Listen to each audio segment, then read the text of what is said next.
오늘 함께 나눌 말씀은 마태복음 26장 36절에서 44절까지의 말씀입니다. 다같이 합독하시겠습니다.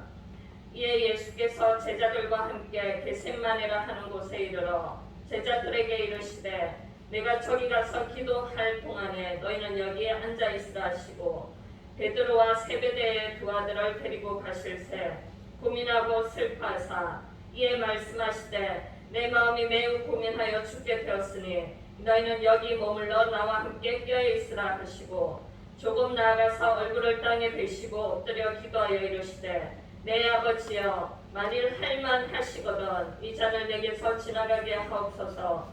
그러나 나의 원대로 마시옵고 아버지의 원대로 하옵소서 하시고 제자들에게 오사 그 자는 것을 보시고 베드로에게 말씀하시되 너희가 나와 한 시간도 이렇게 깨어있을 수 없느냐. 시험에 들지 않게 깨어 기도하라. 마음에는 원이로되 육신이 약하도다 하시고 다시 두 번째 나아가 기도하여 이르시되 내 아버지여 만일 내가 마시지 않고는 이 잔이 내게서 지나갈 수 없거든 아버지의 원대로 되기를 원하나이다 하시고 다시 오사 보신즉 그들의 잔이 이는 그들의 눈이 피곤함일러라. 또 그들을 두시고 나아가 세 번째 같은 말씀으로 기도하신 후 아멘. 오늘 말씀의 제목은 예수님의 선택이라는 제목으로 말씀을 나누겠습니다. 우리는 태어나서 지금까지 많은 선택을 받고 또 많은 선택을 하며 오늘 이 자리까지 올 수 있었습니다. 선택의 상황은 살아있는 한 계속 존재되어지며 계속해서 이어지는 연속의 상황인 것도 같습니다. 오늘 하루에도 아침에 눈을 떠서 많은 선택들이 선택으로 하루하루를 살아가고 살아내고 있는지도 모르겠습니다. 소소한 선택에서부터 정말 중요한 선택까지 인간이라면 누구나 예외 없이 밥 먹듯이 해야 하는 것이 바로 이 선택인 것입니다. 하루에 어떤 이렇게 연구 결과에 보니까 하루에 사람이 선택하는 수가 150번을 보통 사람들이 선택한다고 합니다. 그리고 이 선택으로 인해 울 수도 있고 웃을 수도 있으며 성공과 실패가 좌우되고 패배와 승리가 좌우되는 급박한 찰나의 순간인지도 모르겠습니다. 어쩌면 모든 결론의 시작은 이 선택의 결과라고 정리할 수 있는 것도 같습니다. 요즘 경기가 어렵다 보니 많은 서민들이 관심을 가지고 선택하는 것이 하나 있다고 합니다. 그것은 바로 복권입니다. 지난해 복권 판매액은 12년 만에 최고치를 기록했다고 합니다. 경기 불황에 일확천금을 노리는 서민들이 그만큼 늘어났다는 얘기인 것도 같습니다.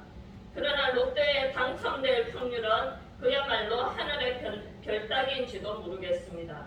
로또 1등 당첨 확률은 814만 분의 1이라고 합니다. 부산과 경남을 합친 인구가 매주 복권을 사고 있다 해도 과언이 아닌 것입니다. 즉 814만 명이 복권을 샀을 때 한 명이 당첨되는 식으로 설계가 되어져 있다고 합니다. 814만 명을 제치고 어떤 누군가에게만 주어지는 행운의 선택이 되어지기를 바라면서 많은 사람들이 복권을 선택하고 있는 것도 같습니다. 저는 이 기사를 접하면서 우리 하나님이 떠올랐습니다. 우리 하나님의 선택이 떠올랐습니다. 전 세계는 지금 79억의 인구가 각기 다른 모습으로 생존하며 살아가고 있습니다.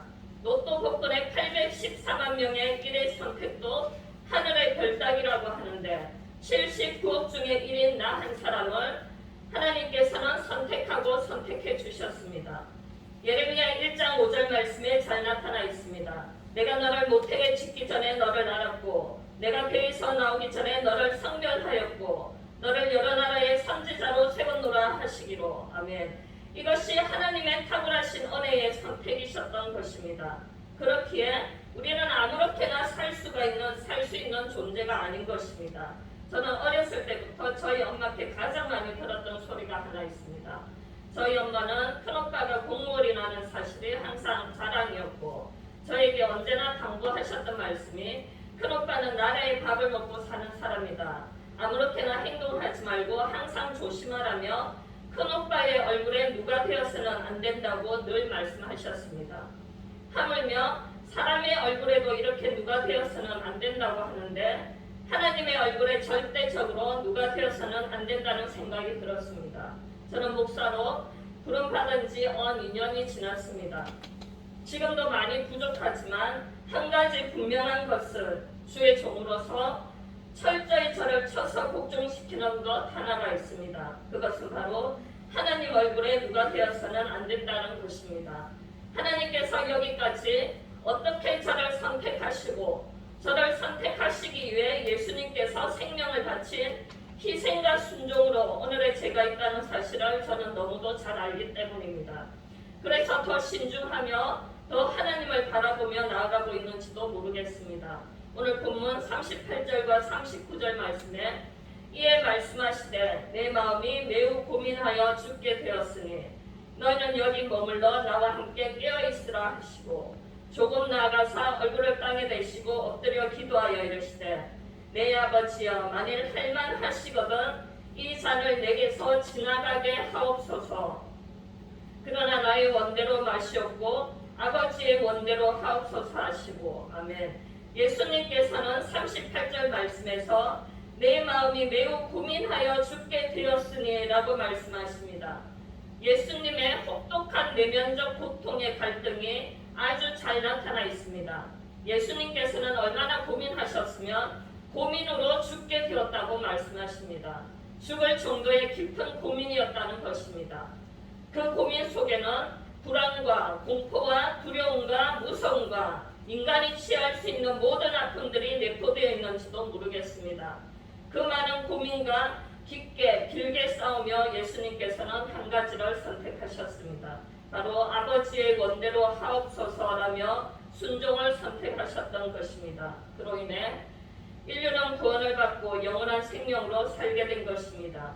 이것이 예수님의 선택의 결론이자 결과로 이어진 하나님의 원대한 사랑의 확증이자 사랑의 증거가 된 것입니다. 우리는 예수님께서 선택하신 나의 원대로 마시옵고 아버지의 원대로 하옵소서라는 말씀을 반드시 꼭 기억해야만 합니다.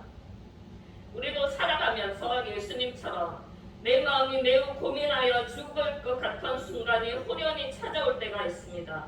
매우 고민되는 일들이 시시때때로 생기는 것입니다. 작은 고민, 큰 고민 등 인간이라면 예외 없이 고민이 없는 분이 없을 것도 같습니다. 고민을 한다는 것은 어떤 선택에 확신이 없거나 갈등하며 전전긍긍의 상태에 놓이는 것입니다. 그리고 그 고민의 수렁에 빠져 죽을 것 같은 두려움에 사로잡혀지기도 합니다. 그때 우리는 어떤 선택을 해야만 합니까? 여러분들은 지금 어떤 고민으로 슬프십니까? 어떤 고민으로 혹시 죽을 것 같습니까? 이 선택의 해답을 오늘 저는 여러분들께 알려드리고 싶습니다. 바로 이 해답은 예수님처럼 나의 원대로 마시옵고 아버지의 원대로 하옵소서라며 완전하신 하나님께 모두 맡기는 선택을 하는 것입니다. 이것이야말로 가장 탁월한 선택으로 여러분들을 정확한 해답으로 안전하게 이끌 것입니다. 그렇다면 인생에서 고민이 되는 선택의 기로에서 우리는 어떻게 해야 하는지에 대해 구체적으로 알아보겠습니다. 그 첫 번째로는 간절하게 기도해야만 합니다. 예수님께서도 죽을 것 같은 고민 앞에서 간절하게 3번 기도하셨습니다. 예수님은 생애의 마지막을 기도를 선택하셨습니다. 겟세마네 동산에서 땀이 핏방울로 변하도록 기도하셨습니다. 중대한 십자가 사건의 24시간 전 간절하게 기도로 하나님 뜻을 구했습니다. 우리도 인생의 중요한 선택에서 간절하게 기도해야만 합니다. 구약시대부터 지금까지 하나님께서는 기도의 사랑과 함께 하시며 하나님의 계획을 이루어 가셨습니다. 하나님의 자녀라면 누구나 예외 없이 반드시 기도해야 하는 특권이자 의무가 우리에게 주어졌습니다. 기도는 기도하기 전과 기도 후에 우리의 내면과 마음과 생각이 완전히 틀려집니다. 기도하면 불완전한 선택이 완전한 선택을 할 수 있게 만들어줍니다. 마치 광고지에 성형 전과 성형 후에 비포 애프터라는 사진과도 같다는 생각이 듭니다. 마음이 새로워지는 것입니다. 기도 전과 후에서 새로운 비포와 애프터 끝으로 바뀌는 기적이 일어나는 것입니다. 저는 매일 몇 시간씩 기도를 하면서 날마다 웁니다. 예전에는 힘들어서 울고 아파서 울고 괴로워서 울고 이런 연약한 나라서 울고 그저 울고 하나님 앞에 또 우는 것이 기도의 전부였습니다. 이런 저를 하나님께서는 불쌍히 여겨주셨고 지금까지 도와주시고 함께 해주셨습니다. 그런데 지금은 예수님께서 나 때문에 돌아가셨구나 하는 그 사랑이 얼마나 높고 깊고 넓은지를 알기에 어떻게 감당이 안 돼서 울고 또 웁니다. 기도하면서 하루도 울지 않았던 적이 거의 없을 정도인 것 같습니다. 돌이켜보면 나 때문에 돌아가신 분이 이 세상에 두 분이 계십니다.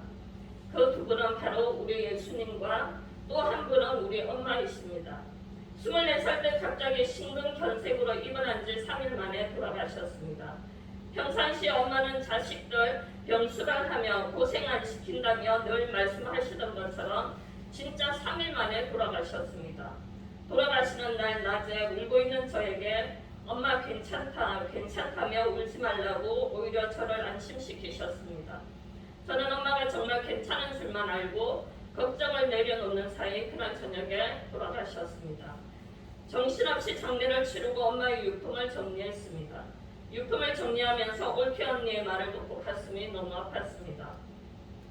올케 언니의 말로는 어머니가 무거운 걸 들면 안 되는데 무거운 걸 들어서 심장에 무리가 오고 셔크가 왔다는 것이었습니다. 병원에서 협심증이라 절대 무거운 걸 들면 안 된다고 했는데 저를 위해 호박 미꾸라지 중탕을 해준다며 지리산 호박이 약이 된다며 지리산 첩첩 산중에 가서 무거운 호박을 2개나 사고 하나는 머리에 이고 하나는 손에 들고 산을 내려와서 버스를 몇 번 갈아타고 집에 왔다는 겁니다. 그것도 모르고 저는 그때 엄마가 해준 중탕을 먹기 싫어하며 겨우 먹었던 기억이 납니다. 그리고 며칠 뒤에 쇼크가 와서 병원에 입원했다는 소리를 듣게 되었습니다. 그러면서 엄마는 이런 사실을 정미에게 말하지 말라고 당부했다며 말하는 것이었습니다. 몸이 엄청 말랐던 저는 우리 엄마의 소원이 제가 살찌는 것이었습니다. 자식을 위해 모든 것을 다 바치고 돌아가신 우리 엄마를 생각하면 지금도 가슴이 먹먹할 때가 있습니다. 나를 살리시기에 돌아가신 우리 엄마, 나를 살리시기에 돌아가신 우리 예수님, 두 분의 희생과 사랑으로 제가 지금 이렇게 잘 사는 것이 아닌가 싶습니다. 사랑을 받아본 자만이 아는 그 사랑, 우리 엄마와 예수님만의 위대한 공통점은 바로 위대한 사랑인 것입니다. 자식을 위해 자기 목숨도 아깝지도 않게 내어주는 부모님의 사랑이 인간에 있어서 최고의 사랑이라면 인류를 위해 하나님께서는 반대로 독생자 아들의 목숨을 기꺼이 내어주셨습니다. 어떤 부모가 아들의 생명을 담보로 내놓겠습니까?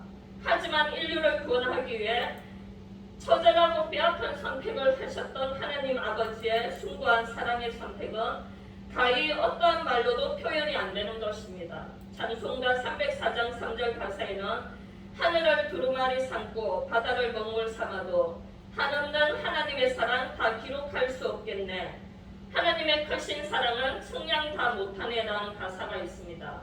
네, 정말 맞습니다. 이 가사처럼 하나님의 사랑을 어떻게 다 기록할 수 있겠습니까? 그 사랑이 너무 커서 저는 울고 또 웁니다. 시간이 가면 갈수록 더 선명해지고 짙어지는 하나님의 사랑인 것 같습니다. 이 사랑을 전하지 않고는 견딜 수 없는 사랑. 저는 우리 하나님을, 우리 예수님을, 우리 성령님을 온천하에 소개하며 사랑하고 싶은 것이 저의 소원이자 목표가 되었습니다. 저를 통해 하나님의 사랑이 정말 잘 증거되었으면 저는 더 이상 바랄 것이 없겠습니다. 그래서 저는 오늘도 내일도 기도를 선택하며 울고 또 울며 하나님 앞으로 더 전진하는 것도 같습니다. 여러분들께서도 오늘부터 만약에 기도를 중단하셨던 분이 계신다면 기도를 선택하셔서 모든 고민보다 위에 계신 하나님을 바라보십시오. 그렇게 했을 때 고민은 사라지고 죽음이 아닌 새로운 생명으로 거듭나게 되실 것입니다. 예레미야 33장 3절 말씀에는 너는 내게 부르짖으라. 내가 내게 응답하겠고 내가 알지 못하는 크고 엄밀한 일을 내게 보이리라는 이 말씀처럼 간절히 기도하며 부르짖는 여러분들이 다 되시기를 축복합니다. 둘째로는 믿음을 선택해야 합니다. 예수님은 철저하게 하나님을 믿음으로써 순종의 선택을 할 수 있었습니다. 하나님의 계획을 믿었고 하나님의 뜻을 믿었습니다. 그래서 믿음의 기도를 강하게 선택할 수 있었던 것입니다. 마태복음 26장 39절에 나의 원대로 마시옵고 아버지의 원대로 하옵소서. 또 42절 말씀에는 아버지의 원대로 되기를 원하나이다. 이렇게 기도하시고 믿음으로 나가셨습니다. 예수님은 하나님 아버지의 크신 행하심을 믿었고 하나님 아버지 또한 예수님이 행하실 거라는 것을 믿으셨습니다. 완벽한 믿음의 결과로 온 인류는 예수님의 구원으로 하나님의 사랑으로 물들게 되었던 것 같습니다. 그러고 보면 믿음은 선택이 아니고 필수인지도 모르겠습니다. 히브리서 11장 24절과 25절에 믿음으로 모세는 장성하여 바로의 공주의 아들이라 칭함받기를 거절하고 도리어 하나님의 백성과 함께 고난받기를 잠시 제약의 낙을 누리는 것보다 더 좋아하고 라는 말씀처럼 예수님도 마찬가지셨습니다. 하늘의 영광보다 다 버리시고 인간의 몸을 입으시고 고난을 기꺼이 선택하셨습니다. 예수님의 믿음을 우리는 본받아야만 합니다. 이 세상에서 많은 선택 중에 믿음의 선택은 굉장히 중요합니다. 믿음을 선택한 사람과 그렇지 못한 사람의 운명은 극과 극인 것을 볼 수 있습니다. 미국의 한 교도소에 수감된 언역 사형수가 있었습니다. 사형수는 신문을 손에 쥐고 하염없이 눈물을 흘렸습니다. 그 신문에는 미국 제22대 대통령 클리프랜드 취임이라고 적혀 있었습니다. 눈물을 흘리며 한숨을 쉬는 사형수에게 간수가 그 이유를 물었습니다. 그러자 사형수는 다음과 같이 대답했습니다. 클리프랜드와 나는 친구였습니다. 우리는 어린 시절 방탕한 생활을 보냈습니다. 그날도 도박장으로 가는 길이었는데 한 교회를 발견하게 되었습니다. 클리프랜드는 죄의식 때문인지 교회에 가보자고 권했지만 나는 거절을 했습니다. 그것이 우리의 운명을 갈라놓았습니다. 클리프랜드와 친구는 술과 도박에 빠져 있었습니다. 그러나 클리프랜드는 이날 믿음으로 새로운 삶을 선택했고 친구는 방탕을 선택했습니다. 서로 다른 길을 선택한 두 사람의 운명은 완전히 달랐습니다. 한 사람은 존경받는 대통령이 되었고 한 사람은 죽음을 기다리는 사형수가 된 것입니다. 이렇듯 우리의 순간순간의 선택은 매우 중요합니다. 우리의 신앙생활에서도 하나님의 말씀을 믿느냐 그렇지 않느냐에 따라 운명이 크게 달라지는 것입니다. 하나님의 말씀을 믿은 자와 그렇지 못한 자의 운명은 극명하게 대조를 이루게 됩니다. 끝으로 말씀을 맺겠습니다. 오늘 저는 예수님의 선택이라는 제목으로 말씀을 나누었습니다. 이사야서 53장 5절 말씀에 그가 찔림은 우리의 허물 때문이요 그가 상함은 우리의 죄악 때문이라. 그가 징계를 받음으로 우리는 평화를 누리고 그가 채찍에 맞음으로 우리는 나음을 받았도다 라는 중요한 말씀이 있습니다. 우리들을 대신해 예수님께서는 우리의 허물을 선택하시고 찔림의 선택을 받으셨습니다. 예수님께서는 우리의 죄악을 대신 선택하시고 죄 없으신 분이 상함의 선택을 받으셨습니다. 그리고 예수님께서는 우리를 대신해 징계의 선택을 받음으로 우리는 평화를 누리는 선택을 받게 된 것입니다. 예수님께서는 우리를 대신해 채찍에 맞는 선택으로 우리에게는 나음을 받았다는 선택이 주어졌습니다.